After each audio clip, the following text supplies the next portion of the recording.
আসসালামু আলাইকুম, welcome to my channel Parveen's kitchen. Parveen's কিচেনে আপনাদেরকে অনেক অনেক অভিনন্দন। আশা করি আপনারা সবাই ভালো আছেন। আলহামদুলিল্লাহ, আমিও ভালো আছি।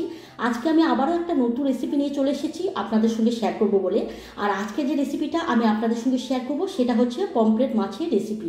এই রেসিপি অনেকেই অনেকভাবে তৈরি করে থাকেন, কিন্তু আমি যেভাবে তৈরি করি আজকে আমি সেটা আপনাদের সঙ্গে শেয়ার করব।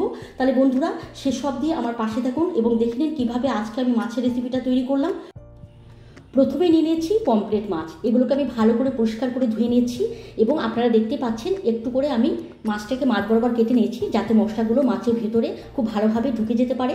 এখন আমি প্রথমেই লবণ আর হলুদ দিয়ে ম্যারিনেট করে নেব। তাই দিয়ে দিলাম পরিমাণ মতো লবণ আর দিয়ে দেবো পরিমাণ মতো হলুদের গুঁড়ো। খুব ভালো করে ম্যারিনেট করে নেব। খুব ভালোভাবে ম্যারিনেট করা হয়ে গেছে। এগুলোকে আমি ফ্রাই করব, তার জন্য আমি কড়াই বসিয়ে দিয়েছি। দিয়ে দেবো সরিষার তেল। তেল গরম হয়ে গেলে মাছগুলো দিয়ে দেবো এবং এপিট ওপিট করে আমি খুব ভালো করে ফ্রাই করে নেব।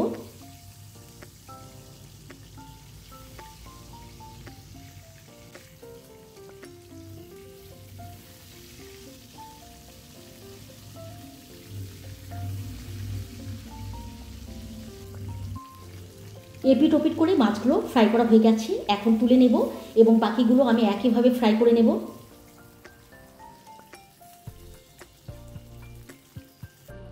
মাছগুলো ভেজে আমি সব তুলে নিয়েছি। আর ওই মাছের তেলেই আমি দিয়ে দেবো ফোড়ন। তার জন্য 1 চামচ নিয়েছি কালো জিরে, জিরে এবং একটা তেজপাতা।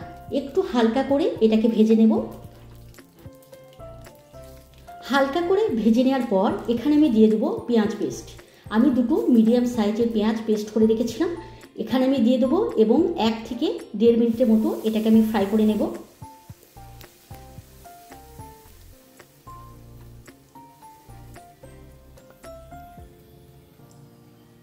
এখন এখানে আমি দিয়ে দেবো আদা রসুন পেস্ট। আমি আদা রসুন একসঙ্গে পেস্ট করে নিয়েছি, এখানে দিয়ে দেবো এবং একইভাবে আমি খুব ভালো করে কষিয়ে নেব।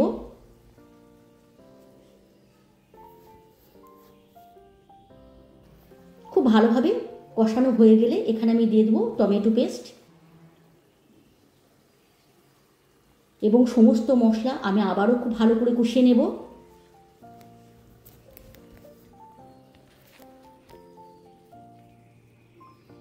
খুব ভালোভাবে কষানো হয়ে গেছে। এখন আমি অন্যান্য মশলা এখানে অ্যাড করে দেবো।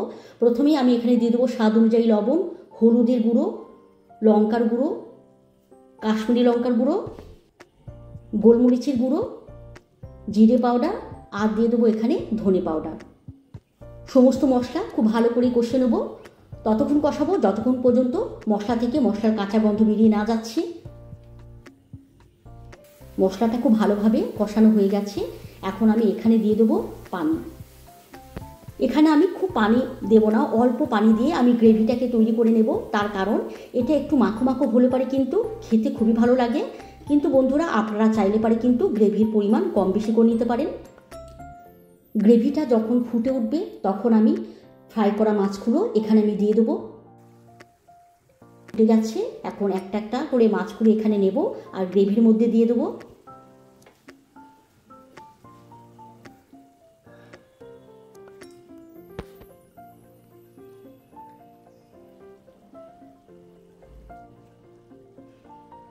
মাছগুলো দিয়ে দিলাম, ওপর থেকে আমি দিয়ে দেবো কয়েকটা কাঁচা লঙ্কা।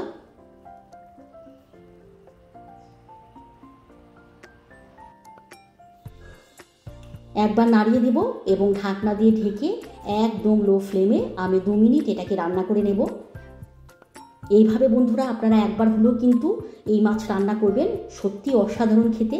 গরম গরম ভাতের সঙ্গে কিন্তু অসাধারণ লাগে। তো আমি আমার মতো তৈরি করে দেখালাম বন্ধুরা, আপনারা অবশ্যই একবার হলেও কিন্তু বাড়িতে তৈরি করবেন আর কেমন হয়েছে আমাকে কমেন্ট করে জানাবেন। আমি আপনাদেরকে সার্ভ করে দেখাচ্ছি। তাহলে বন্ধুরা আজকে আমার রেসিপি আপনাদেরকে কেমন লাগলো, আশা করি ভালো লেগেছে। যদি ভালো লাগে লাইক কমেন্ট করবেন।